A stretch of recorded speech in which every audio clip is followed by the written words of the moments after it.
लोकशाहीचा बुलंद आवाज, रिपब्लिकन वार्ता महाराष्ट्र। पाल येथे कर्जबाजारी शेतकऱ्याची आत्महत्या। निसर्गाचा आणि भावाचा फटका सहन न झाल्याने घेतला मृत्यूचा मार्ग। बातमी फुलंब्री इथून। फुलंब्री तालुक्यातील पाल गावात एका कर्जबाजारी शेतकऱ्याने शेतातील आंब्याच्या झाडाला गळफास घेऊन आत्महत्या केल्याची धक्कादायक घटना घडली। ही घटना गुरुवार दिनांक 30 ऑक्टोबर रोजी सकाळी 9च्या सुमारास उघडकीस आली। मृत शेतकऱ्याचे नाव विजय केशवराव काळे, वय 42 वर्ष, राहणार पाल, तालुका फुलंब्री असे आहे। काळे हे आधुनिक शेती पद्धतीने डाळिंबासह विविध पिकांचे उत्पादन घेत होते, परंतु निसर्गाने साथ न दिल्याने आणि बाजारभाव घसरल्यामुळे त्यांच्यावर कर्जाचे ओझे वाढले होते। शेतीसाठी घेतलेले कर्ज कसे फेडावे या चिंतेत त्यांनी अखेर टोकाचा निर्णय घेतला।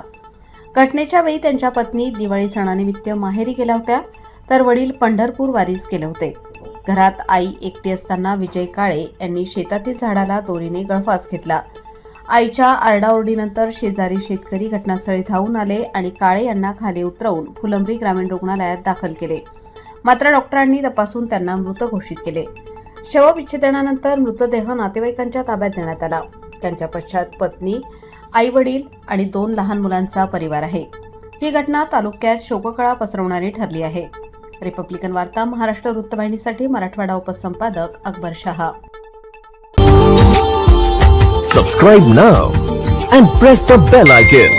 Never miss an update.